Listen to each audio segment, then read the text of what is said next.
Hello, Jim Dramatic here. Welcome to another episode of Robot Wars episode reviews. We're on Heat E of Series 6. And after the last episode, we need a bit more, favoritism for a certain robot in this heat, which is the best robot ever made. We all know that. And if you disagree, you'll find out which robot that is, of course. Of course, it's definitely the Stag. But I'm joined by two great guests today. First one is, of course, he's known for his podcast as well, is Sam Elliott 64. Hello, James. How are you doing? I'm good. It's been a while, actually, since you've back on. Must have been something in Series 5 at some point. I can't remember, but yeah, it has been quite a while.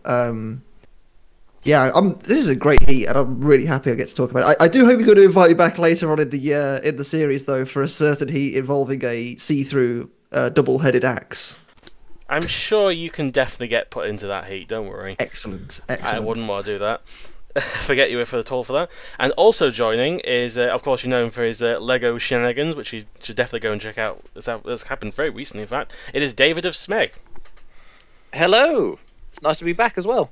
It is nice to be back. I mean, obviously you've not been in this show in ages, as we know, so... I don't exist, but I'm still here anyway, you know. I'm a figment of everybody's imagination. Are you actually made of Lego? Is that... Shh! Don't let out the secret! Oh, sorry. That's only something you and Anson knew, wasn't it? And Jevon. Shit. Oh, I shouldn't say that. Well, okay, well. Secret's out now. Oh, well. What are you going to do? It's out of the bag. Just all gone. Oh, dear.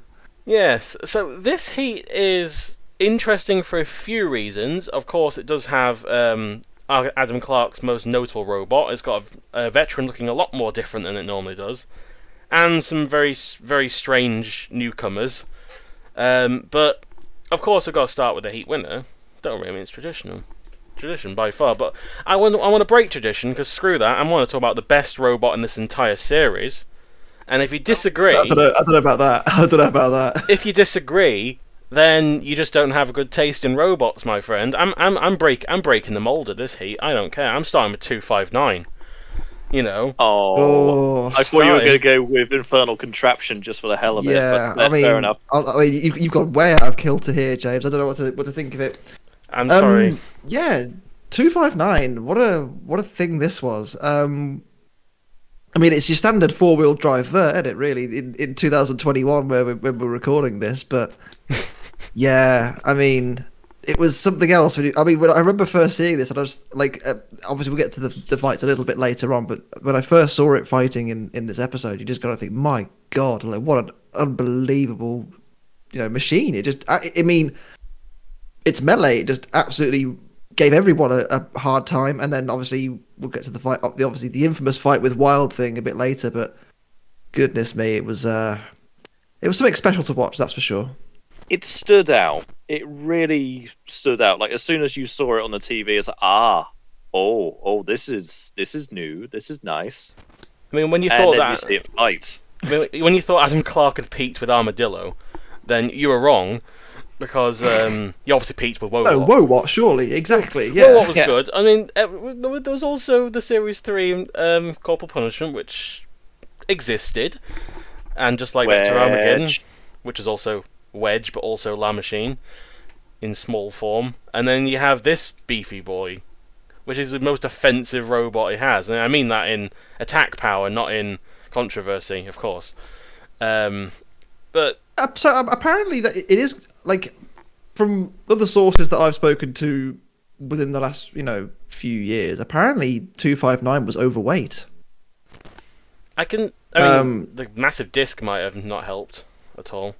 Well, apparently 259 was very, very overweight, and there was some issues behind the scenes with it, but apparently just didn't count back in 2001 or whenever it was recorded. So, I mean, yeah. I have to point out. I mean, there's actually quite a few instances in this episode in particular of terrible stat boards. The weakness for 259 is apparently low strike rate, and Wild Thing I think might disagree with that personally. Maybe it was Adam's robot. Yeah, I mean, Adam's robots were always fairly interesting, like to say the least. Like it wasn't as if it was just a bad, he was a bad builder, because he clearly wasn't, But he always built something that was quite interesting. So look at Wowot, for example. It was this weird articulated grabbing lifter thing, which it had so many points of like movement. It was very strange, but it was still fun. And okay, yeah, maybe Vector of Armageddon and Corporal Punishment were a little bit more conventional, if you like, but you know, he always built something that was a bit outside the box and a bit different, didn't he? So I suppose it does that. You know, that probably attributes for his low strike rate. I mean, is actually an origin for the name 259, or is it just a? Yes, I believe it was the ages of his children at the time. Oh, I was gonna say that's pretty. I think they mentioned it. I think they mentioned it. Yeah, they might. Yeah, I might have misremembered that, but yeah, that's pretty cool then if that's the reason. Yeah. Like a Dan Tom Kier. Yeah, I believe that. I mean, I'm sure. I mean, Adam is still part. I think he's still involved with the community in some aspects. So yeah, he was that Robo Nerd, wasn't he? He was. Yeah, he bought his Beetle weight, didn't he? So, Adam, if you are listening, then let us know. Tell us. Was that real? I can't remember. I want to say that was what it was, but I can't remember for the life of me. It was a long time ago. I mean, it's definitely quite cool though, because like in his earlier robots, they were kind of like basic, but in a good way. Like they didn't need to be too flashy, and yet they had the most extravagant names, very typical for early series. Like yeah, Vector of Armageddon. It's clear they had a lot of inspiration from the US. He'd really done his homework over original Robot Wars. And it's quite nice his latter two robots. I mean, if that thing with the ages is definitely correct, then both his latter robots are kind of like inspired by his children, because it wasn't Wobot how she says robot. Yes, one of his daughters said that. So yeah, correct. Which is pretty. I love that. I love that kind of naming scheme. Just I love it's brilliant. And I do like 259. I mean, some people do think it's a bit overrated. I mean, Anderson. I was trying not to say his name out loud, but I guess we've said it now. A certain Robot Wars guru is. I don't think he dislikes 259. I think he just thinks it's a bit, hyped up. But I think you also have to consider. Okay, I get his point of view because obviously, it had 4 fights in its whole Robot Wars career, right? At the same time, in 3 of those fights, it absolutely dominated its opposition. The only exception being against Fluffy and the UK versus Germany special. And in the other 3 fights, as I said, I mean, obviously we'll talk about it a bit later, but it was just absolutely giving Wild Thing the absolute sauce, wasn't it? Really, it was doing bits, and unfortunately, just ran out of steam towards the end. Yeah, it was. Yeah. It played the short game, but not the long game, unfortunately. Well, but yeah, I think he thought that he could knock him out as and when, but the longer the fight went on, you always kind of can't underestimate Wild Thing's durability and staying power. Yeah, it's like that. It's like that classic line from SpongeBob. It's like, it's like, what are you gonna do now? I don't know. I never thought I'd get this far. It's like the opponent's lasted more than 30 seconds. Oh, it's like Hypnodisc in Series 3 when 101 could take a attack from it. It's like, oh, well, shit. Guess we have to fight this thing now. It really thought it could just be fine. It's done. I've killed you. I've knocked you over a few times. Oh, you're still coming. Oh god. There's like, I don't know, leading a whole race and then suddenly just your tire fails near the end. Just it's gone. You were so close, but then your belt's gone. Do you mean like Behemoth? Almost of all of Behemoth's existence was that just Behemoth? Yeah, just Behemoth things. Yeah, pretty much. Nowhere as extreme, of course, because we haven't seen 259 nearly as often, but it's definitely my favourite Adam Clark robot, although I do have a massive soft spot for Wobot as well. I love it. And Armadillo for some reason, I don't know why. The tail. it's just silly. But surprisingly well engineered for like a featherweight, I think it was. Very tiny. But yeah, I'm a big fan of 259 overall. I can see why people would think it's overrated. But what are you gonna do? Should we actually move on to the real heat winner? Because that would be pretty good, I'd say. Let's do it. Yeah, okay, yeah, the real winner, of course, it's Wild Thing, although it's got Wild Thing 2 written on the robot, but at no point is it referred to as Wild Thing 2. So we'll just call it Wild Thing to be easy. Yep.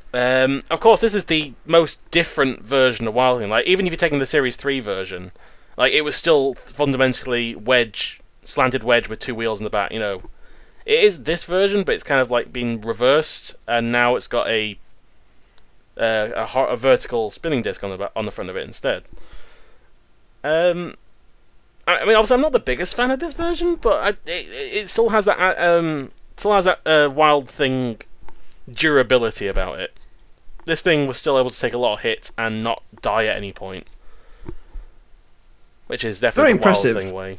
Yeah, I mean, for those that haven't seen this episode, first of all, go and do that. But when you look at Wild Thing, during and kind of in the middle of the 259 fight, just seeing how much damage that 259 has just kind of caused, and the chassis all chewed up and all the plastic's been shattered and what have you. Like, you can see in the Vader fight, like, all the plastic panels pretty much had to be replaced with new ones, and a lot of the stickers are different. And when you consider what was going on in the arena, the fact that Wild Thing was getting chucked around like it was a little, like a dog with a toy, basically, that's the only way I can compare it. And Wild Thing was able to carry on and obviously turn the fight around and win. Maybe it's hard to say if it's more effective than the previous version, because I really like the Series 5 Wild Thing with the kind of angled spinner, if you like. But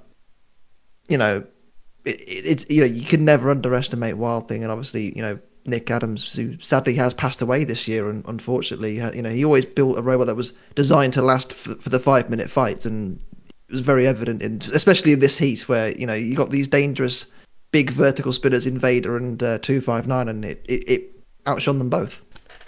Yeah, because it could have gone down the route of 3 Seconds of Heaven, where they changed the design completely, and it just kind of didn't work at all. Well, admittedly, I would say this is probably the least good version of Wild Thing, but it was still really good. At least it was durable, it could survive, it had surprisingly pushing power against Vader in the heat final. It had a lot of pushing power for a robot that I'm just very surprised, because most robots that kind of pointing in the front don't tend to be very good at pushing.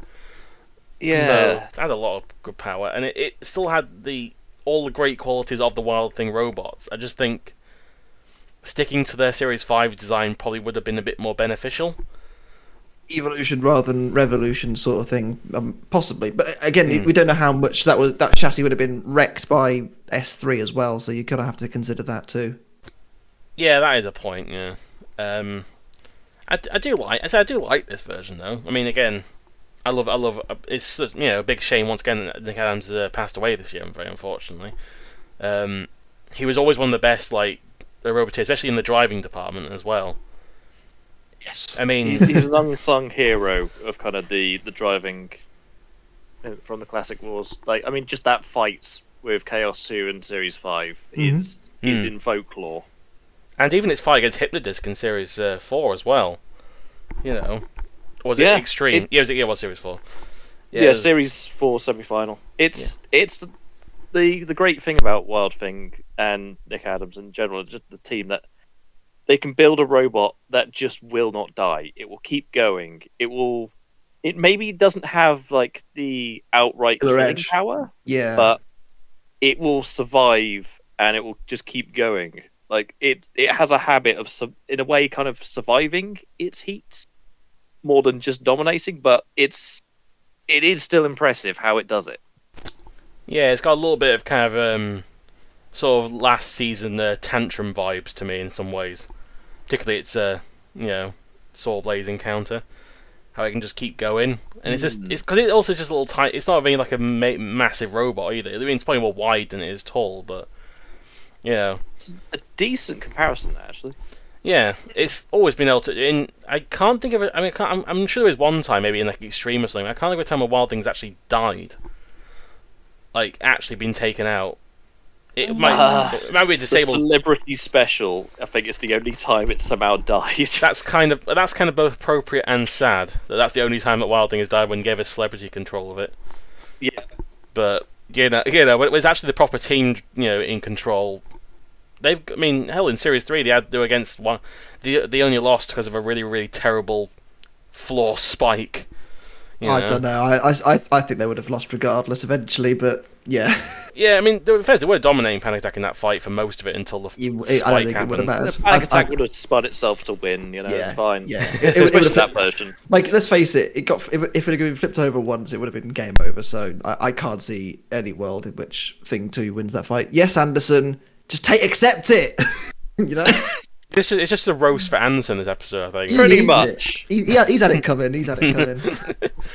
I guess we'll move on to another vert. There's a lot of verts. We're just going through all the verts in one go, I suppose. It's the current meta, this heat. I noticed watching back, it is just the current meta. Half the heat is verts. Although only one of them is a 4-wheel vert. So, unless... And that's the one that did the worst.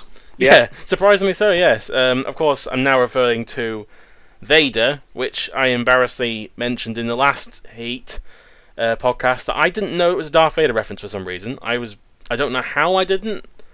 Again, I thought it was Invader. I don't know why I thought Vader. It was, and people might have said, "Oh, when IG-88 appeared in the next series, shouldn't you have noticed?" I didn't know what that was. I'd never heard of it, so I just thought it was some cool letters put together. So I didn't know what it was.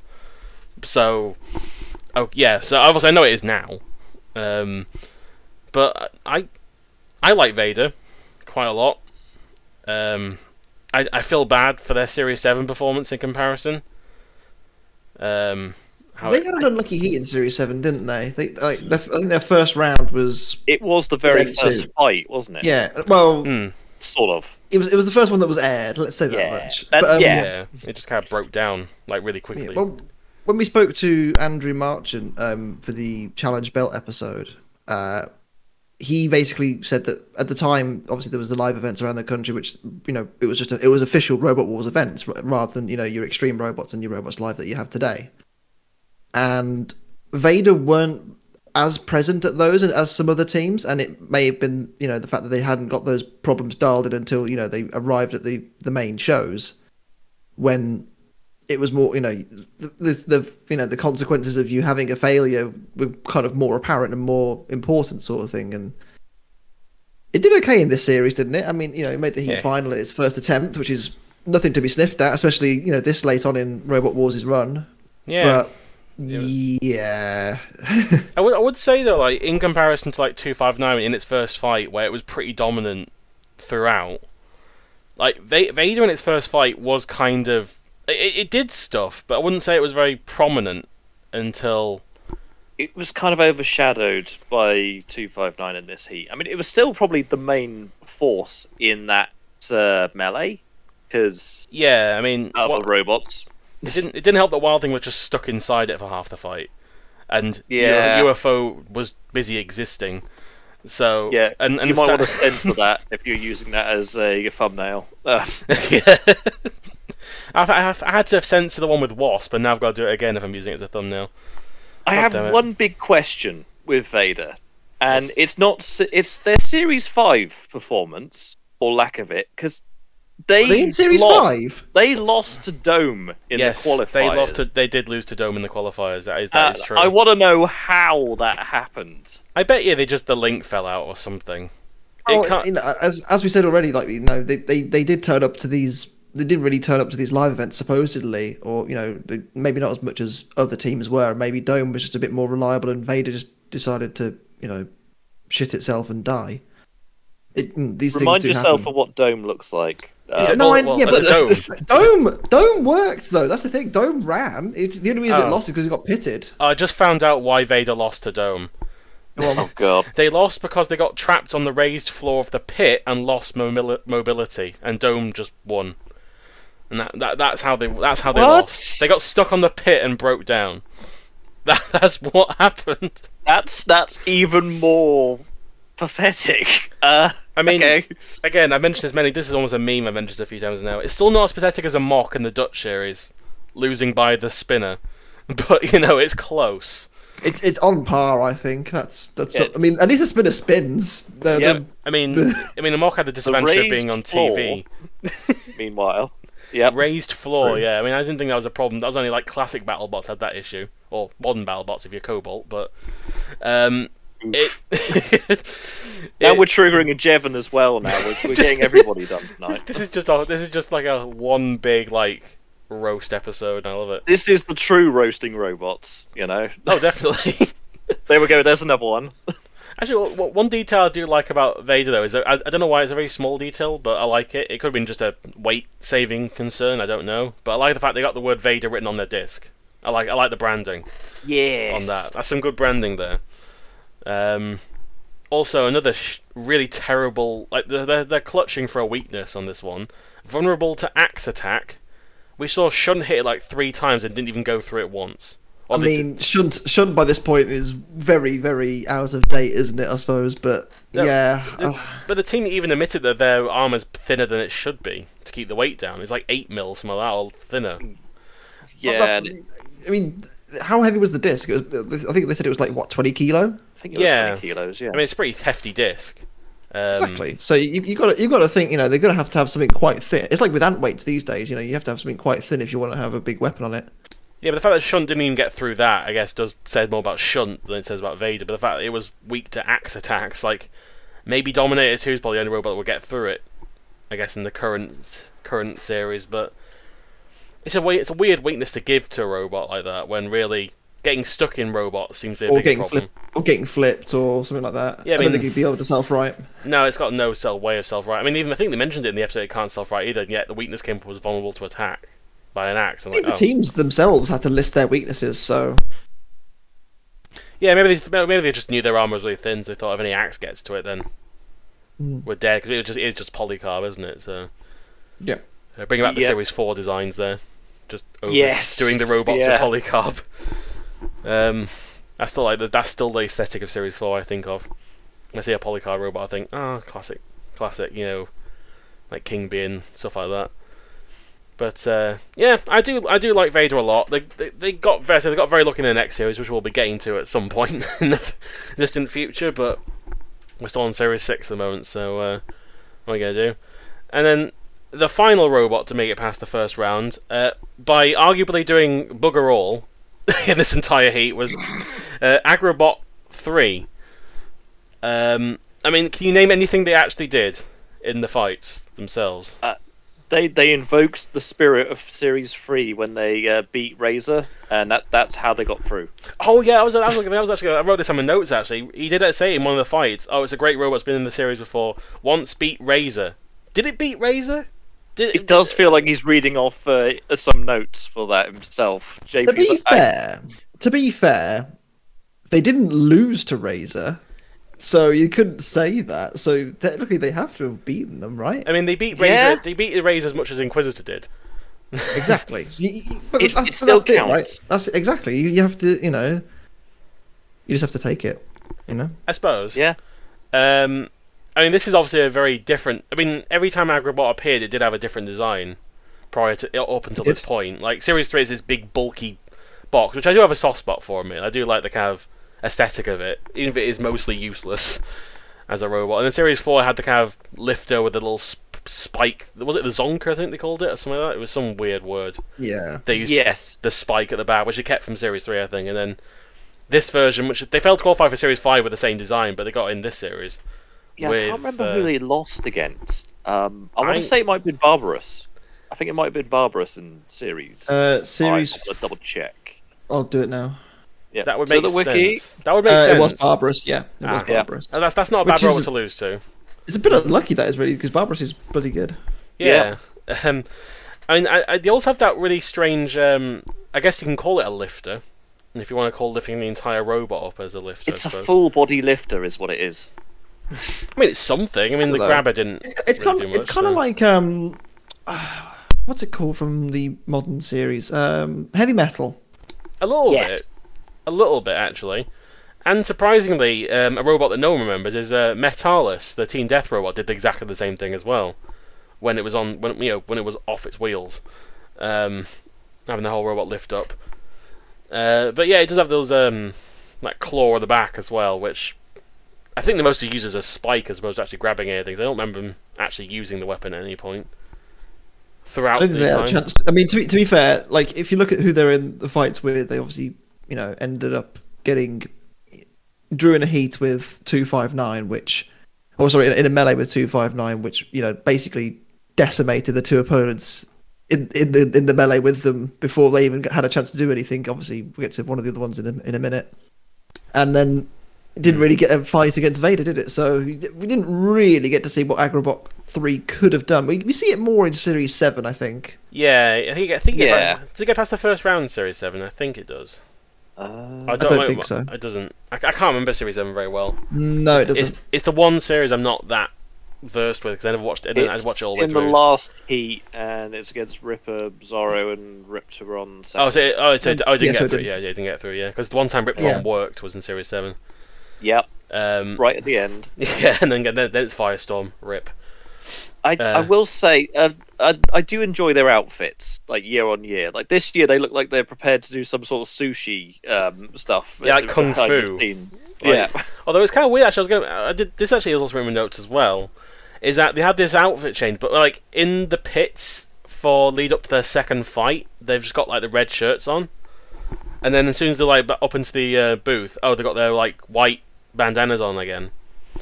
Maybe they just weren't expecting to be interviewed at that time. Probably so not. Like, we'll just keep the old stuff on. It's fine. It's just a like unknown costume change. Like, they're sushi guys. Now they're just regular robot folks. And now back to sushi guys. Awesome. But I mean, I think is it Series 7 though, where they have all the proper punk gear on them though? Yes. That's my favourite version of them, by far. Like they got. I appreciate any team that go out their way to putting something really stupid on them, or at least something really weird looking just to stand out. Of course, the Ming team got more exaggerated in that regard. But and I mean, speaking of putting weird things on top of your head, the stag. What the helmet? Or the hat, or whatever, the one with all the electronics all over it. It seems very clear to me that he spent more time doing his hat than he did the robot, really. Yeah, I mean, the hat is a work of art. But, it is. Series 6 stag. To be fair, okay, I'll give the stag credit. They were unlucky in this fight as well, because they get a wheel nicked quite early on by Vader, and the tire just comes off. And I feel like with that tire staying on, it could have been a different fight. You know, obviously Wild Thing and Vader get stuck together, as they often did in this heat. Maybe the stag can grab something and shove it around a little bit. It was just a bit unlucky that it had no real maneuverability after getting clouted by Vader. Yeah, they also got bullied by Sir Kilowog quite a lot. Like they didn't have much. They spent most of their time in the CPZ getting bullied, and admittedly, I do think. They kind of, I mean, obviously, I think they deserve to get counted out, but they got counted out a little bit too early when they were still, like, underneath Sir Kilowog while they couldn't do anything. And, like, there was no chance for Refbot to, like, separate them and go, can it move? No? Okay, now it can count. It just kind of went, whatever, you've dealt with it. I mean, obviously, it couldn't move properly, but it was just funny how it got... Maybe you got fed up, like, with Armadillo from the last heat, and it's like, no, I'm counting you out, I don't care.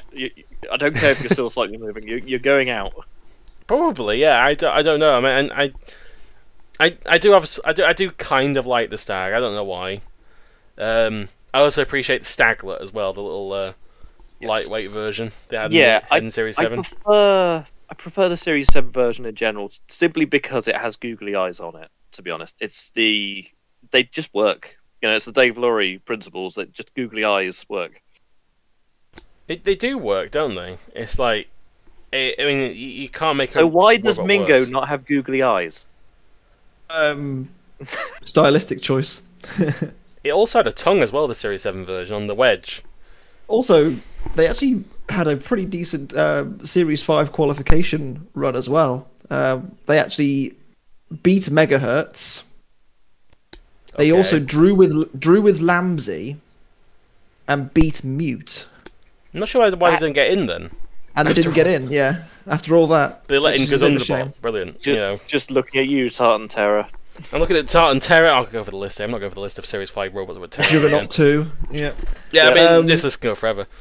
And then Series 6, they fought Shellshock, Scrap Dragon, and Gyrobot. Oh wow! Two of which will make it into the next series actually as well. And they won that melee, and hence they qualified. And after all that, the wheel falls off and the tire falls off in like 5 seconds, and they get hit by Sir Kilowog. Up, you're done. That's it.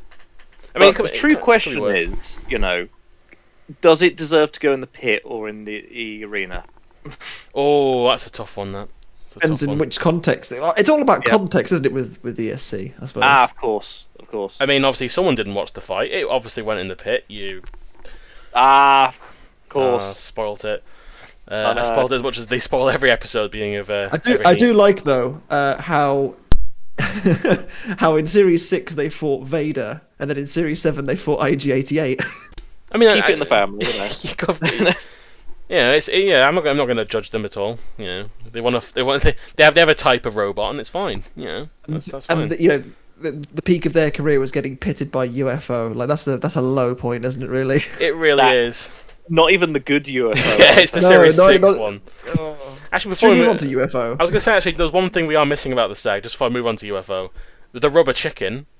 I mean, of course, come on, somehow managed to get and by the neck as well. I was very sad he didn't burn it though. I guess it would be melted plastic everywhere. I guess they want to deal with that. They didn't want the fumes, you know. There's enough asbestos in that arena anyway, let alone burning plastic as well. Yeah. Oh god, no, definitely. Yeah, but yeah, we mentioned UFO, so I guess we'll get this one out of the way. The Series 6 UFO, I should say.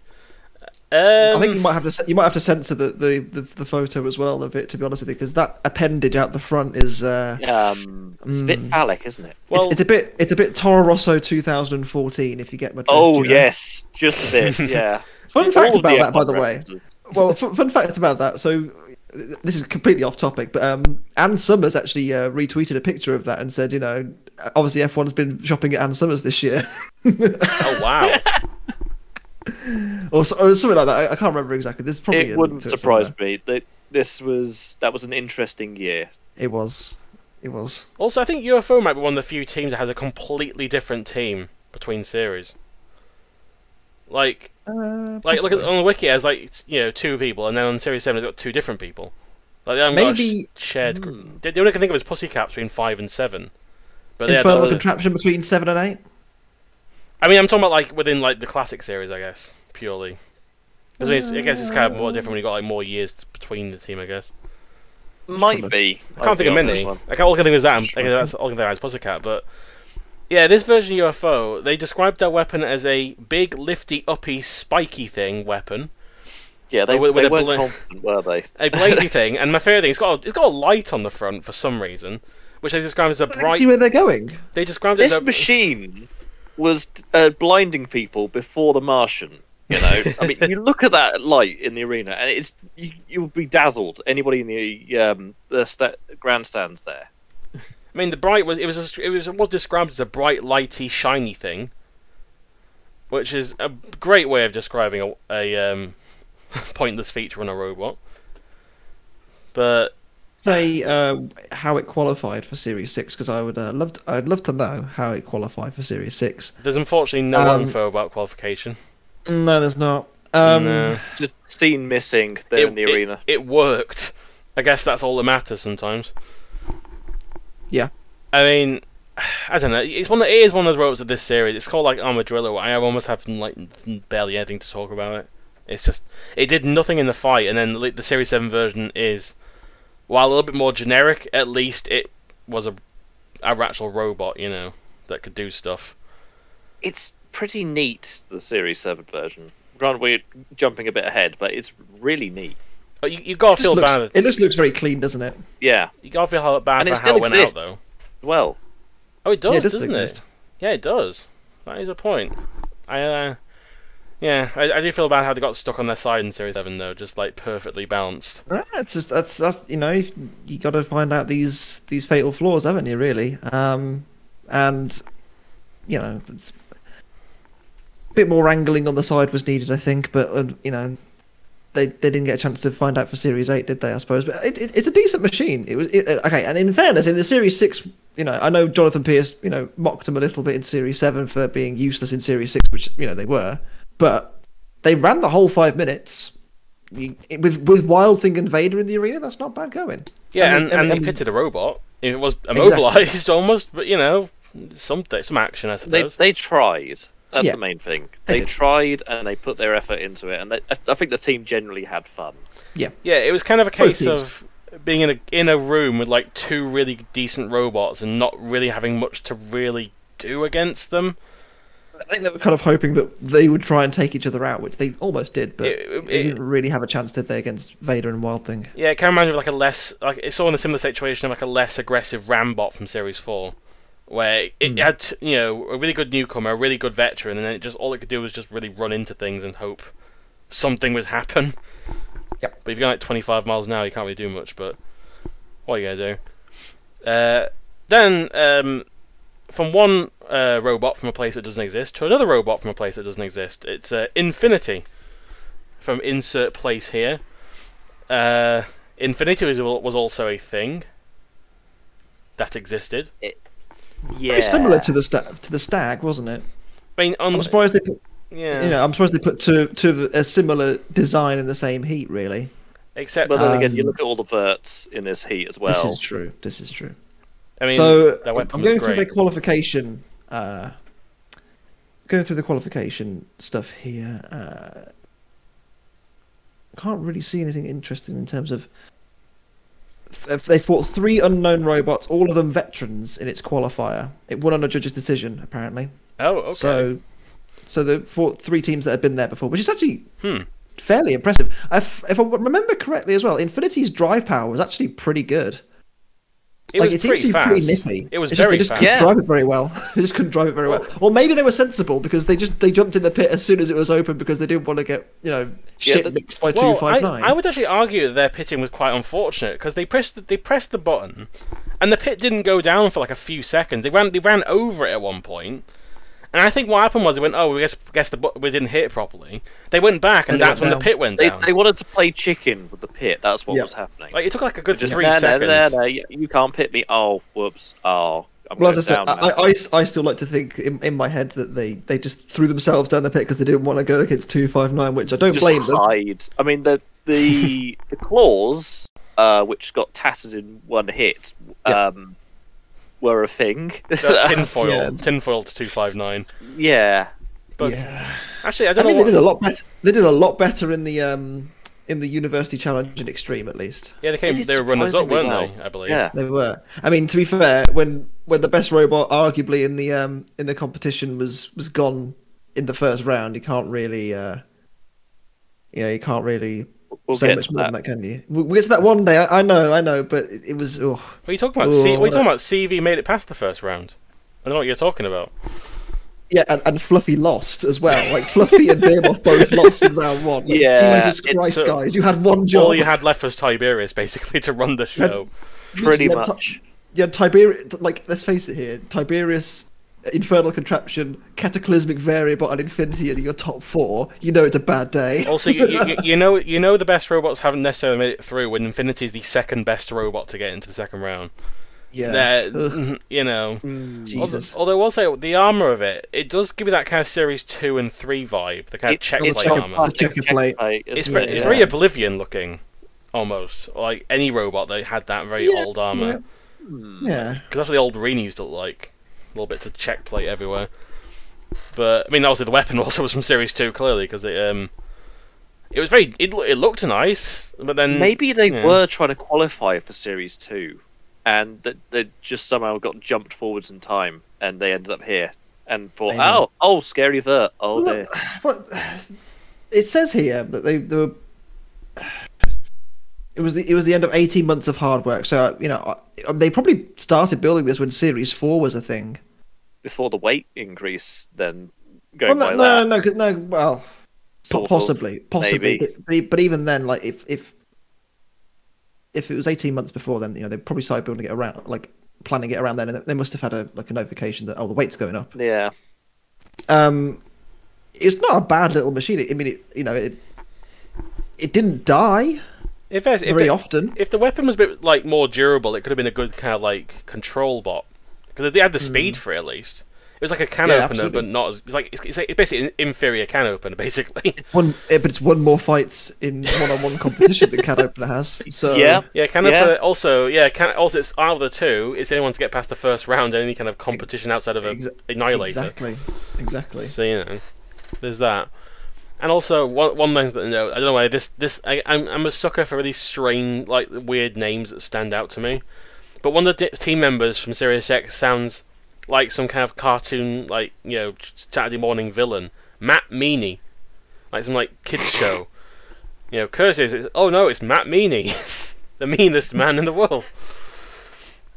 That's just some really terrible like Nickelodeon Junior kind of show. But no name will ever beat Waylon Twiston Davis from the original Big Brother. That's still the funniest name. It's a name half that. That's still the funniest name. Bit of a mouthful, isn't it? Yeah. And then the final robot, which you actually did briefly mention because it also appeared in the University Special and also somehow managed to get past the first round, was Infernal Contraption. A robot I'm not a big fan of, granted, but I don't know. I mean, I constantly forget this thing was also in the reboot as well. It wasn't for very long, was it? No, it wasn't. It wasn't really. To be fair, okay, so one thing I'll give Infernal Contraption going for it is this thing was absolutely teeny tiny. It was 35 centimeters or 350 millimeters tall. Then it was 68 long and 83 wide. This is very, very small. There's a lot of weight in that robot. Like, it's Jonathan Peli, the captain. I believe he was on the Stinger team originally, wasn't he? And you can kind of see like the correlation between the two. They're both very similar in terms of weaponry and what have you. Okay, yes, I know it's a motorized weapon on Infernal Contraption, but it's a thwack bot essentially with a motorized weapon. I just think it's maybe a bit too small for the competition, but I mean, credit where it's due. You don't really get robots like this where there's just no space inside it, and back in these days it wouldn't have been the small lipos you get today. It would have been lead acid batteries and all sorts. It would have been I don't know how on earth they managed to get this robot together back in these days. It would have been. Today it's kind of a challenge, but yeah, it's the Tantrum team's dream. This from the old days. It's and the fact they got a powered weapon on it as well, like with the spinning disc, like. Goodness me! It took a beating from 259, and still it got absolutely, and it still was moving a little bit after all. They definitely chucked it down the pit because they were like, absolutely not. We're going to get destroyed here. Yeah. They saw Refbot come in. They saw the house robots near. They're like, right, I'm tagging out. Unfortunately, they were looking at their bank balance, thinking. Battered. 259 was like you could see all the the batteries and speed controllers flying out of the back. Of course, they're going to throw it down the pit.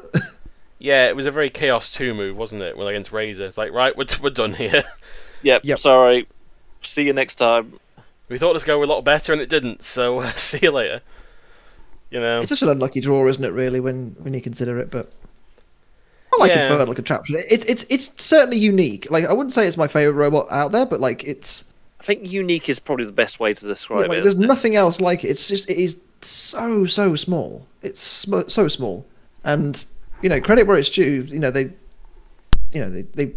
lasted against 259 for quite a long time, and I believe it still exists to this day, and it has. I really like the version that they've run kind of recently on the live stream. I mean, I say kind of like the armor at the front.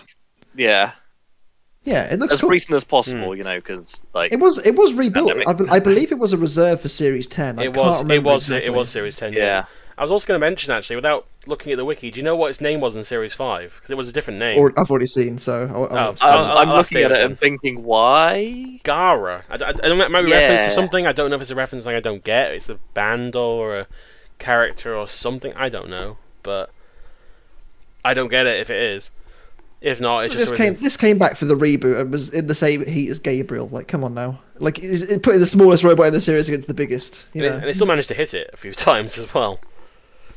Yeah. It was definitely. Let's just say its name was very literal. It was very infernal, and it was definitely some kind of contraption. I think it was just an infernal contraption to the team, mainly. Yeah. Like, I'm not that fond of this robot, but I will admit it is unique. Who else would put a drum spinner on a thwack bot? And I was gonna say make it work, but the robot moved, but I wouldn't say it still worked. But it tried. It was the effort was there. The effort was definitely there, and looking back at this version, I kind of miss those like weird, colourful wheels from Series 8. When it's just big tires. I think it adds a little bit more character to it, doesn't it? Yeah, in Series 6 and 7, it's just a bit. Yeah. For some reason, this was in the Battle of the Spinners for Series 7. We couldn't find any other good spinners, I guess, so they went for Infernal Contraption. or they were all broken or something. They're all dead. They looked like Extermination thought, nah, that's gone. Typhoon's dead. Hibdis isn't around anymore. Supernova, it's still fighting. Infernal Contraption? Sure. Scorpion was dead. Yeah. Yeah. But yeah, I'm a fan. I do kind of like it. I'm just not the biggest fan of it. But you know, it's unique at least. You know, for a robot. I guess we have talked about stuff. I guess we'll move quickly on to the battles. I suppose the first one was comprised of 259, Infernal Contraption, Infinity, and Agrobot 3. And I say it was a fight. It was mostly 259 ripping up Infernal Contraption, with Agrobot on the side, and also Infinity was also there. You know, I want to say that it's inspired driving from Agrobot just to kind of stay away from 259. I think that's probably what they were intending, because they could probably see Infernal Contraption getting absolutely decimated by 259 and Infinity to a lesser degree. And I think they must have just thought, do you know what, we're not going to last against that thing. Let's just avoid that. Might have been a bit of experience paying off there for Agrobot. I think it helps that Agrobot were in the same kind of booth as Adam Clark. Yeah, as Adam Clark. So it's like, yeah, we can see what you're doing. We're scared, so let's not. But also, I don't want anything from what they're selling. You know, not buying it. I mean, its next round fight kind of proved that that could have also happened if they got one bad hit on them. They could have been knocked out in one hit. And then... I'm reading the wiki article that for Agrobot, like where they mentioned they fought Barbarous the season before. They took one hit from Barbarous and the whole side panel got caved in. And Barbarous in Series 5 wasn't the most potent. It was pretty good, but it wasn't the most potent. 259 would have probably just gone straight through it, so probably a good idea that they didn't go for 259. Yeah. Or if they didn't break the panel, they would have launched it and knocked something loose, or something would happen. It looks like a very easy design to flip around a few times with a spinner that's powerful enough. But yeah, it was mostly watching Infernal Contraption get completely shagged, pretty much. Yeah. I like how the Infinity team described their robot after the fighters. It has more antlers than claws now, because the way the claws just bent upwards as soon as they got hit. Like they did just look like tinfoil. It made the stag jealous, you know. Yeah, and I also found another Jonathan Pierce word. On the lines of crushability and armament, all these weird words. Bruisability was another one he came up with. Bruisability. I don't remember why he said that. He said it somewhere in this fight, so I got him a note somewhere. But yeah, bruisability was a word that he coined. That sounds like it could be a real word, but I don't trust him at this point. There must be a JP dictionary here at some point. If there's not, someone should make it. Someone should make it. There's not. There seems like a post thing that would have happened on the wiki by now. You'd have thought so, wouldn't you? Yeah. Yeah. I mean, also he described because I mentioned before he was talking about Agrobot like beating Razor. He described he didn't say Series 3. He went Robot Wars 3, which is a weird way of describing Series 3. But I guess he was obviously when you're commentating, I guess you go a mile a minute, and details don't always appear. Well, that's proven because JP has given us so many great moments of lack of clarity. I guess you can describe it as. But yeah, bruisability should be one that I'm going to add into my dictionary at some point. I might make it part of the title. I don't know. I might write my thumbnail "bruisability?" with a picture of Agrobot underneath, and that's not gonna put 259 in the thumbnail. That's too obvious. Just put that bruisability ? But yeah, aside from that, wasn't much else happened in the fight. To be honest, it was just mostly one robot beating up the other. It was the 259 beatdown, and that's all you needed to see. Yeah, it set a precedence for 259's kind of. Yeah, it made it look so much more impressive for the next fight. It's able to beat a one robot pretty badly. Again, it is Infernal Contraption, granted, but seeing any robot getting beaten up that is definitely a good start for a robot. Given that Adam Clark hasn't had that much good luck in a lot of his robots in most of the series, really Corporal Punishment was his only robot that did well. So, it's nice to actually see him controlling an entire fight for once, which was good. Yeah.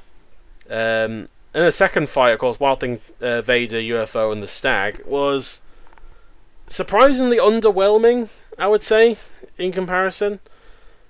It felt like a tamer version of the first fight, because Vader didn't really is again do like that much. the main vert, but other than like tearing a wheel off of Stag, that was kind of it for the action. Yeah, and it didn't seem like the case of Vader actually took off the wheel because it was intending to. It just turned round and Stag happened to just be behind it. Oh, sorry, I didn't mean to. Oh dear. Oh, Kilol's sitting on you. Whoops. And it's weird because the tussle between Wild Thing and Vader kind of reminisced the Heat File, because that's kind of how it went as well. They got stuck in him a little bit, but also mostly a bit of shoving and pushing. There wasn't really much destruction compared to what 259 did.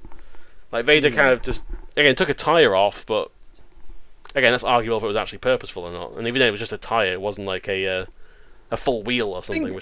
I think you can sort of see the claws as well were kind of at an angle after a while. I do wonder if Vader got a hit off camera which had kind of damaged the claws of the Stag. It might have done. I mean, the claws definitely were a bit more sturdier on the Stag than they were for. Yeah, but the whole kind of mechanism was kind of twisted to one side, wasn't it? It was kind of like at an angle. It was falling out at the front. I don't know if they either just weren't put in properly or they just got one big hit that we didn't see properly on camera. But yeah, I mean, Vader did. Granted, Vader got some good hits on the Stag, but after the Stag was basically out of the fight, not much really happened for the rest of the second half. It was just these two stuck together, and then UFO coming in like trying to use its lifter thing, whatever it was supposed to be, and it mostly devolved to it spinning in circles and occasionally whacking Vader, and that was it. You know, there's a lot of phallic imagery with this particular robot's weapon. Let's be honest, but yeah, we're spinning around in circles, whacking it at Vader. Oof, that's not good. Just sense to the whole thing. That's for the best. I'm just very surprised UFO didn't get through. I mean, they pitted the Stag. I mean, come on, that's aggression, right? I think. I don't know. Maybe there was more style.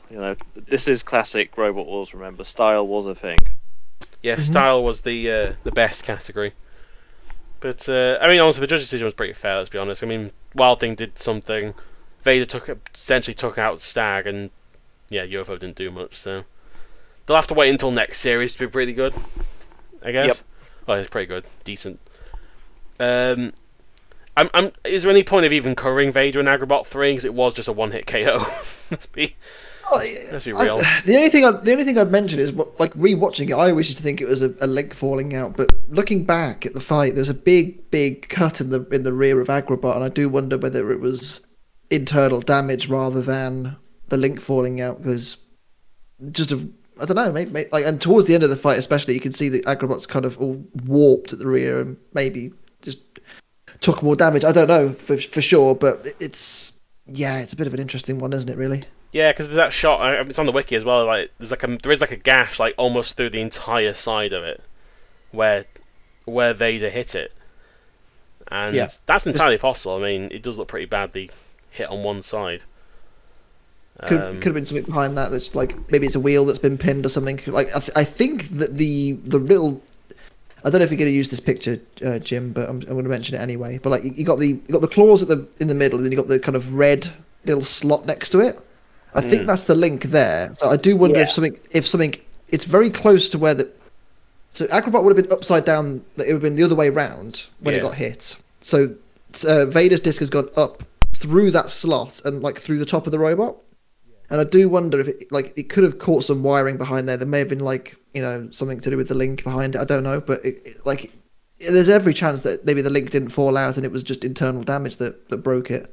We'll never know, I suppose, now, but it's interesting to think about. I mean, it's entirely possible. It was quite a close hit to where the link was. Something must have happened towards it, so close. But it was a very good KO by Vader, though. I mean, it's just a little bit of driving by Agrabot and then just whacked into it, and I guess it's out now. That was it's there's not many kind of really fast KOs like that in the classic, or like that involved like a spinner. Most of them kind of involve like a flipper or something half the time. But yeah, that was really good. It literally just drove up. It just drove up to it and said, "Absolutely not, thank you," and then that was it. Yeah, it gave me to a lesser degree, it gave me a Typhoon 2, Thermidor 2 vibes in Series 7. Yeah. It just hit it and it's one dead. hit. That's the end. It's actually funny because technically in the next heat, Thermidor 2 also gets one hit KO'd by Stinger. Yep. So That's all, folks. You know. I think it was 30. Well, I think it was 13. Bless No, you, Stinger ran up to it and knocked, jammed one of its wheels by hitting it with its mace. They just charged into it and just hit it like straight away. Before it drove down the pit. Oh, it spent most of its fight driving. Oh yeah. There's something I'll mention when that one gets to preview for that heat. Yep. Have fun next time. I will do. I want to mention some of that at some point before I forget. Then the next fight, Wild Thing and 259. A lot of people think 259 should have won this fight. Anderson. No. And he didn't. They He doesn't. I'm joking. He doesn't. I mean, the crowd were noticeably booing, weren't they? I mean, 259 broke. Yeah. Yeah. The thing is, I think because obviously we obviously mentioned already, and Anderson thinks this fight is correct because obviously 259 broke down, but I think they even interviewed the judges afterwards and said, look, what do you think of that? And they basically just said, look, we wanted 259 to go through there because it had won the fight. Like had it just lasted the 5 minutes, like regardless of what Wild Thing did, there wasn't much they could have done to recoup those damage points. No, because 259's weapon was much more superior to what Wild Thing's in this particular instance. Well, not even just that. Like, just the visual effect of seeing Wild Thing, cartwheeling across the arena and getting, shredded to pieces. The chassis was all twisted up. The plastic was all shattered on top of it. It's bits all over the place on the arena floor. Yeah, exactly. And I think that had 259 just lasted the fight, it would have won. Like, regardless of, unless Wild Thing knocked off a wheel or something, like some really visual, damage from Wild Thing to 259. I don't see a world in which 259 loses it, but it broke down. So you can't excuse the fact that, Another thing as well is, obviously, the timer comes up in the bottom left hand corner of the screen as counting down towards the end of the fight. There's no guarantee that was at 5 minutes. Obviously, we've seen Robot Wars before has edited fights in such a way to have certain fight outcomes. One from this series in particular is Killer Carrot and Disco Inferno. Oh yeah, definitely. Yeah. They call the end of the fight, and like it's very clear that one robot's immobilized, but like you can tell the fight's still going on, sort of thing. I don't know whether this was at the end of 5 minutes. I think 259 was dead for a long time, and I think they said, "Oh, let's make it go to a decision because it'll be easier to explain it that way rather than just counting them out with RefBot." I think it may have been yeah. Yeah, I don't know. Maybe I'm just theorizing a little bit, but yeah, it was brutal for the first minute or so for Wild Thing, but as soon as that weapon belt came off, 259 didn't really have much else, which makes sense because it was just a big weapon on wheels, wasn't it? So it also didn't help that 259, when it had its weapon, half the time was running away from Wild Thing. Like it would have come in and like wedged him occasionally, but half the time it would also like not try and be aggressive in comparison, because 259 doesn't have much pushing power, it seems, because the wheels are very small. It's mostly mostly weapon, isn't it? Really, at this point, it's a UK nightmare, is what it is. Yeah, a much more balanced nightmare. Yeah, yeah, definitely similar vein. Yeah, it's all or nothing. Like it's like when Hypnodisc loses its weapon. What can Hypnodisc actually do? Obviously 259's granted got a better design for pushing, but. You had the wedge at the back, didn't it? But the drive power itself was fairly weedy. Yeah, because there were points where Wild Thing was stuck on top of them, and they could have pushed them backwards, and they just kind of moved slightly, and that was it. Like Wild Thing had more pushing power. Struggled. I don't think they really opened the pit, did they? 259. I can't remember. Did they? I think they nearly did. As soon as their weapon went, they bailed for the pit, but then couldn't get Wild Thing near them at any point. I remember now. Yeah. But also, there's that GIF, the famous GIF we're looking at on the wiki now, of when 259 does that volley of attacks.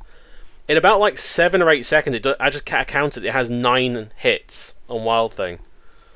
In that span of like brutal. 10 seconds, it was brutal, wasn't it? Like that. I mean, I know 259. You can probably say it is a little bit overhyped, and to some degree it is. But like watching, like when I'm, it aired in 2002, so I'd have been 7 years old when I'm watching this, and I'm just like, what on earth is going on? Like Wild Thing is a seasoned veteran, serial semi-finalist at this point. They've made 3 semi-finals. They'd only lost to Panic Attack, Chaos 2, and Hypnodisc in the past. And there's this new robot 259 just giving it the willy. It was just unbelievable. Yeah, I mean, also this fight, again, nowhere near to the same savagery, but a little bit of the Hardvark Henry vibe, where like it lost really because the last bit of the fight, as opposed to the actual. I mean, again, it probably would have had a good chance with the judges. It would have got the damage. It would have got probably equal aggression, I'd say, because Wild Thing was pretty aggressive. I'd say control probably would have probably gone to them, and style would have definitely gone to them. Yeah. So it would have been a good chance of them winning. I mean, it would have been upset. I mean, Wild Thing could have maybe won it, but it would have been a lot lower chance. But the biggest factor is the fact they ended up breaking down, and seemingly out of nowhere, because they just kind of backed up on Wild Thing, and then the robot just stops moving. Could have run out of battery. Like he may have been spinning. He may have not realised that the motor was still spinning, and just because obviously the belt fell off, you could have left the weapon motor on, and could have run out of battery. Adam, you're out. You're still around. Tell us. Let us know what happened. We'd love to know. I'm just thinking he's done a King B. Just left the spinner running. It's on fire. He may have done. That genuinely may have been a thing. He may have just run it out of battery. We'll never know. Yeah, because it didn't seem like a link problem, unless it might have. I don't know. It seemed a bit too soft a blow to be a link. Ground to a halt, didn't it? Yeah, it just kind of backed up a bit, and then Wild Thing got briefly went on top of it, and then that was it. And then Wild Thing decided to push it into the wall for the last few seconds, which is quite funny. I think again, if it had been earlier in the fight, Refbot would have definitely carried it out. But I guess maybe it was the last bit. I don't know. It seemed weird that Refbot didn't even come in at any point. So I don't know, it could have been right at the end of the fight. I bet a lot of pushing might have been cut out possibly because that weapon went very early in the fight. Things lost to time in the edit. Yeah. I think we're fine missing a 5-minute fight with 3 minutes of being pushing. I think we're happy with that. And then the Heat final, which, when I was younger, admittedly, I thought, well, this is Vader easily. Easily Vader's going to get this, going to just keep hit Wild Thing. Like, they got lucky against 259, now they're going to really get hit. And Vader didn't do that much with its weapon in the end. I think this is a case here rather of Vader not doing that well. I think this is an exceptional example of what made Wild Thing, because you also have to remember as well, they Wild Thing was really, really hurt after the 259 fight. They'd have had so many repairs to do after that match, and the fact you can see there's still cuts on some of the plastic on the Wild Thing armor. There's obviously new panels that have been cut out and put all over it. This should have been an open goal for Vader, and it wasn't. And they I think this is a terrific example of Nick Adams' amazing driving. Really, he really, he just didn't give Vader the opening to get a good hit on it. And Wild Thing, to its credit, got the cuts in the side of the armor. It kept pushing Vader around. It just smothered it, really. Yeah, it didn't give him a chance to breathe, did they? It was very impressive, and as I said, it should have been an open goal, really, shouldn't it? Yeah, and also, I think also some of the lack of experience played a role in it as well, because there was that moment around in the first third of the fight where Vader did briefly was barely working. It managed to work again, but it was not moving very much at one point. And I noticed because he went over the flame pit. Because he went over the flame pit for too long. They were just they were trying to attack Wild Thing, but they spent about a good 5 or 6 seconds on the flame pit where they really shouldn't be doing that, because that's never a good thing for a robot, especially a robot only armored in plexi, plexi and that kind of thing, not really solid armor. Polycarb and that. Yeah, so a lot of experience there. Wild Thing also using the house robots to their advantage, getting shunned to hit it multiple times, having really good pushing power for a robot that has a very thin front. Damn, Wild Thing still has the genes of the older robots. It's always got that DNA, isn't it? I mean, this is their 4th Heat final, isn't it? Now, yeah. They know what they're doing. They know how to get there. Sure, it's a new machine, but Nick Adams can just drive through it and keep them going. Yeah, that's tenacious. It's kind of an underrated heat final in a way. Yeah, it's decent. It really is, and it's a great driving fight between the two. And as you mentioned there, like I think this is another example of we've obviously discussed before that Nick Adams has kind of been able to extract quite a lot out of maybe inferior equipment compared to the opposition. Not to knock his building or anything. It's more a case of the caliber of opponent you're against or what have you. Is really quite high. And I think it's another example where if you look at the fights it's lost in the past, against Hypnodisc and Chaos 2 in particular, when they went to the judges, towards the end of those fights, they were always on top at the end of the fight because their battery power was a lot more effectively used, let's say, than their opponents, because Chaos 2 was very tired against it, and Hypnodisc as well, towards the end of that fight, was getting a bit tired. And Vader didn't even get to land the early hits, so of course Wild Thing was going to kind of turn it on towards the last, minute and a half of the fight and just start to dominate the fight, which is what they were renowned for doing. And credit to them, they absolutely nailed it. And what a comeback! I mean, after they must have thought when they were fighting 259, oh my god, what a disaster! We're going out in the second round. We're going to be the only seed this series going out in the second round, and yet. No, they came back and they won the heat, which is incredibly impressive, and credit to both of them. Yeah, it's the whole Wild Thing line. They'd be one of those kind of like semi-finalists because they've never failed to make a semi-final when they are Wild Thing. Obviously, we'll exclude Demon because Demon doesn't count. Like when after they changed to the Thing robots. Yeah. Basically, they went more Adams Family as opposed to just. Yellow Wedge go kind of burr at 2 miles an hour. Yeah. I mean, he was more of a team member rather than actual team captain at that point. I don't count it really. It's like counting. Actually, yeah, no. It's like, I guess I was thinking Robodop, but technically, Mike Franken was the leader of that one, so it don't count. But the Wild Thing robots, they have a lot of lots of aggression for a robot that doesn't have the most aggressive weaponry. You look at robots like Hypnodisc, Chaos 2, they've got really, really aggressive weapons, and that's basically their primary use.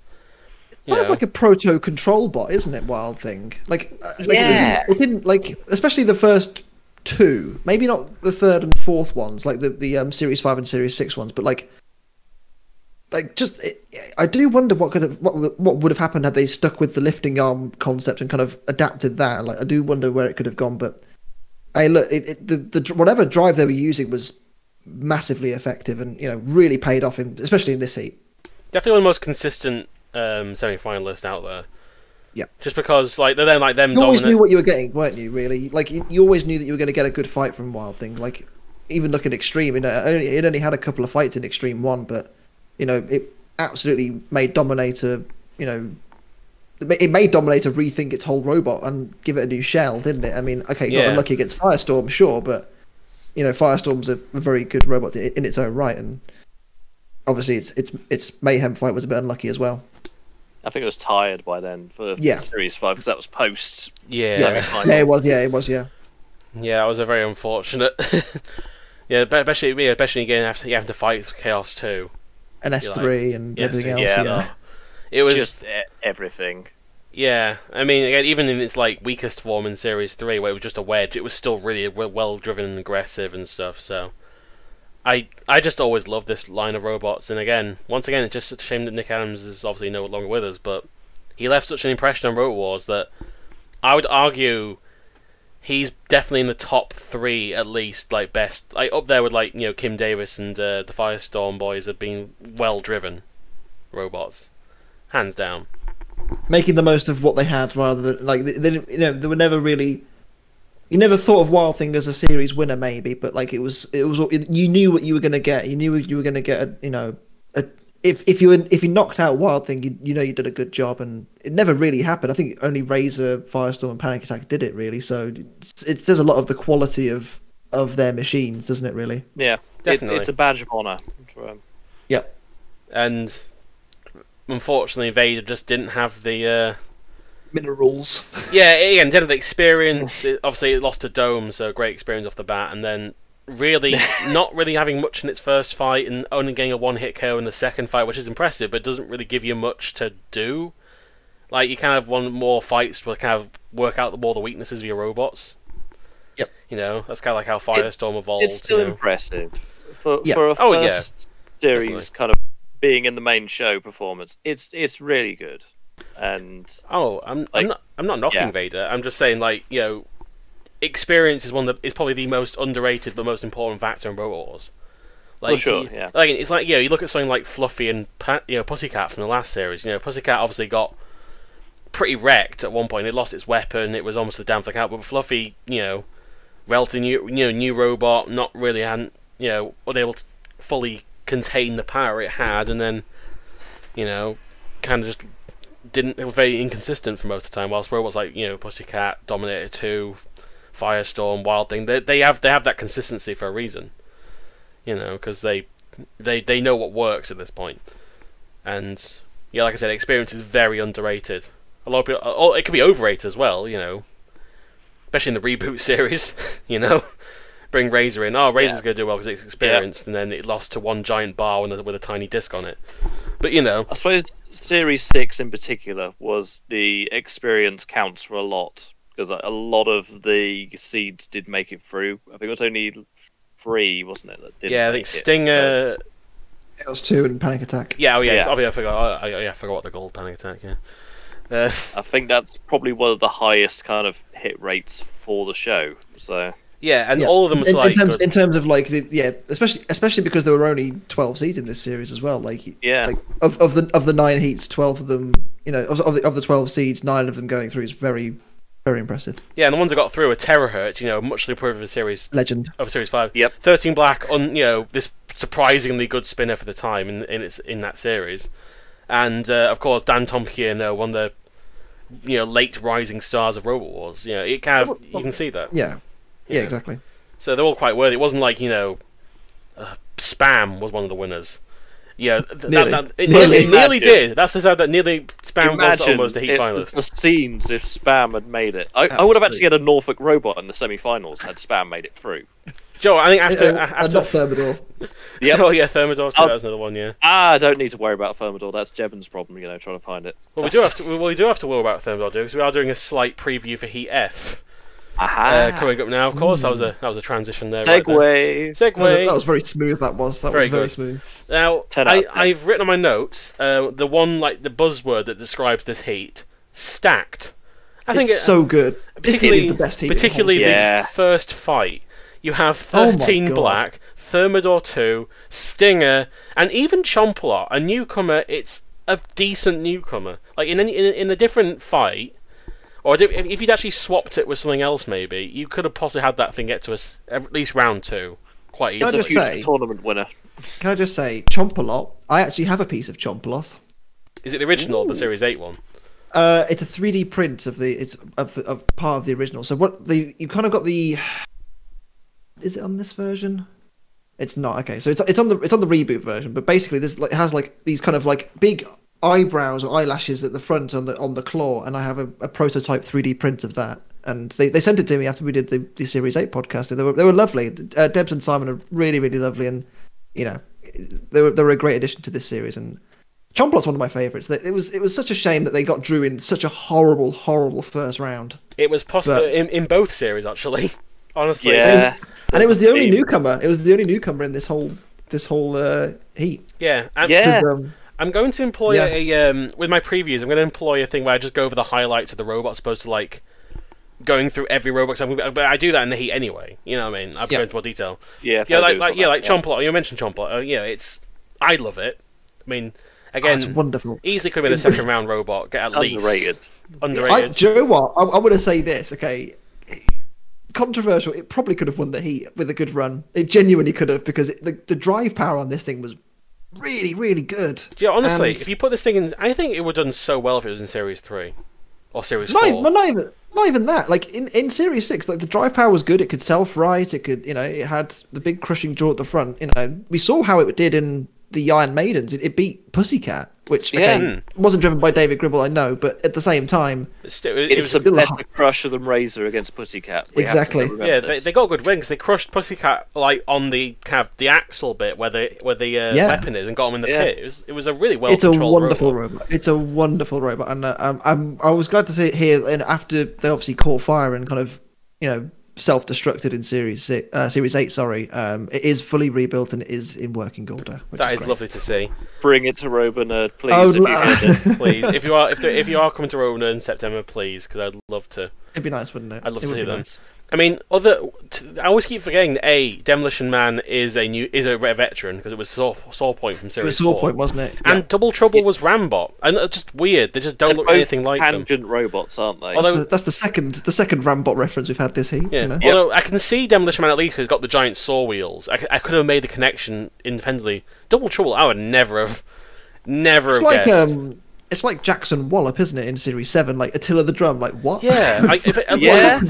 It's just a strange, or like was it Diabolus and Kryptonite? You know, just really small teams. You go, okay, they appear to get Manic Mutant and Shredder as well, I think. Oh, of course, yeah. I mean, this is Shredder at home, isn't it? Triterabot and Mousetrap is another one. Which I like. And Black and Blue. Velociraptor Ironside 3 as well. Yeah, I can see Mega Mouse, but I don't see Ironside 3. Yeah, I mean, I just described Double Trouble as Shredder at home, which is quite funny because Shredder was never that destructive to begin with. So I just kind of find Double Trouble did okay in the next heat, didn't it? He got round. It's not bad. I don't say it's terrible, but it's just so little like room for the disc to come out. Like it's very close to the weapon. It's not as impressive as some of the other robots. In particular, another robot that has 2 discs in that heat. Yes, quite right. Yeah, of course, 13 Black, of course, which is. I still can't get over that. You know, bear in mind around this time, you go from Limpet, this really slow tracked robot with a disc that you can barely see, to, wow, this thing's pretty cool. Out of nowhere. Yeah, speaking to John Denny, when we did the RoboNerd interview last year, like 13 Black was like they had so many problems getting it together, and you know the fact that. He said to me, like, as soon as he knew we got it together, like, you just knew it was going to do something quite special. It was just a bit unlucky that they got drew against Corkscrew the year before and took a bit of damage, but once it got going, like, you didn't want to go near it, did you, really? And, I mean, before I wrap it up, because obviously I'm not going to go for every single robot, but I will mention, just a quick mention on Demolition Man again. I love this look of this robot. The Series 7 version is so kind of boring in comparison to the Series 6. It's got Fat Boy Tin vibes to it, and I can't hate it. Yeah, it does. Yeah, like is it actually any good? No, I wonder what their weapon of choice is. No, I mean, that's my early 2000s dance knowledge coming into. Yeah, it's like Demolition Man kind of is the kind of robot for me where it's like, is it any use like in action as a fighting robot? Probably not really, but it has the looks, so I don't really care. It's like a robot can have personality and be rubbish at the same time. You know, Team Death vibes. You know, it's actually got kind of Team Death vibes with a Death warmed up in a weird way, just the tall robot with a head. You know, something like that. But yeah, I do like the theming. But yeah, of course, the rest of them are very known veterans. I'll go briefly. Fluffy. You got Stinger, Thermidor 2. I was gonna say Canopa, whereas they've only been in one series prior to this, so they weren't technically a veteran. Like you look at, I know we're kind of wrapping up at the moment, but like if you look at this heat, okay, of the 8 robots, maybe you wouldn't say Demolition Man, maybe you wouldn't say Double Trouble, but of the other 6, you could easily see them in the series semis, couldn't you? Like Stinger had been in the final before, Thermidor had been a semi-finalist, Can Opener, at this point hadn't won an Annihilator, but like you could see the potential. It was fast, it had the crushers. Fluffy, I mean, so unlucky against Pussycat. Yeah, 13 Black with the twin discs, and even Chomp a lot. If they did 24 seeds, Fluffy would have been seeded for this. Oh, definitely. Undoubtedly. I'm kind of surprised they weren't, honestly, given their quite decent first impressions. But I get why. Kind of. Although I will say, the very last thing I will say about the Heat is, if I could take any Heat from this series and make an Annihilator episode out of them, this is the one I would choose. Yeah. I mean, and even all 8 of them. Obviously, Demolition Man will probably go out first, maybe, unless Thermidor 2, did what Thermidor 2 does best and lose in the first round. But I'm imagining the final now. It's Double Trouble and Can Opener and Demolition Man. Well, it's very Spikosaurus dominant. You probably have like Stinger against Double Trouble as the final, and somehow Double Trouble will just win out of pure. Yep. Just shit houses its way so that it does the Spikosaurus route where it just kind of gets hit loads of times, then Dominator 2 just dies. It's the same vibe. But just scene missing. Oh, it's dead. Oh, yeah. But, yeah, that's going to be the next heat, the stacked heat. Probably the most stacked heat of You've this got series. a name sorted out already for it. Oh, definitely, yeah. I definitely have a title for that one sorted. But, thank you to both my guests. Once again, this has been a really good episode. I've really enjoyed it. Been a while. It's been one in the making. I've been meaning to record this one for a while, so I'm kind of glad I got round to it finally. But also I have to ask the question, Sam, where can we find you on the interwebs? You can find me at SamElliott64 on all social media and also on YouTube. We've just finished recording the end of BattleBots Season 5 and the Bounty Hunters, and we've got a few things in the pipeline. We're looking at doing a couple of one-offs in the not too distant future. You'll probably see them in July-ish time. We're just having a quick break because obviously recording podcasts for 20 plus weeks in a row is it takes it out of you. It really does. It actually does. But I've been enjoying them, and I do appreciate the effort that's gone into them. It's great to listen to them. Thank you. Yeah, so I think you deserve that break of everything. Both you, Jevon, and Steve. You all Just have a nap. Yeah. Just don't mention the word BattleBots ever, and it'll be for a bit, and we'll be fine until this year rolls around. I've banned the word on my Twitter. I can't see it at the moment. Yeah, until they accept Mingo, it's banned. For we'll have to wait and see, won't we? We'll have to wait and see. I hope so. And David, where can we find you on the internet then? If on YouTube, Instagram, and Facebook, it's all David of Smeg. Generally we have Lego Wars there. We've had our recent international special go up, which was so much better. Great fun. War crimes, is all I'm saying. Yeah, we don't talk about the war crimes because I might get hung for what happened there, but it's all good. And we're recording Series 2 next week, actually, which is going to be a lot of fun. And then a lot more editing, which, hooray. The best part, really. Editing's fun. Yeah. That's my summer. Yeah, saying, if you do something you love, it doesn't feel like work. No, it doesn't. It's just... The work is still there. It's just you have another job where you get paid for, and then you do your second job of editing in the evenings. Yeah, you have a job so you can see Lego pieces go everywhere. Yep. And obviously, I'm going to spoil the whole thing. Obviously, Rusty wins everything. It wins everything in existence. It's the best robot ever, as we all know. Isn't that right? I mean, of course. I mean, this is what happens. Everything. Rusty's fine. Rusty is fine. Nothing happened to Rusty. If you want to find out what did actually happen to Rusty, then watch Lego Wars. Segue, it works. It works, yes. So yeah, obviously check both of you guys out. They do great stuff. Like all my guests, I invite on. So yeah, this has been a great one once again. This has been obviously the Heat E review. I'm Jim Dramatic signing off, and I've had Sam Elliott 64. See you later. And David of Smeg. See you next time. See you later, folks. Bye.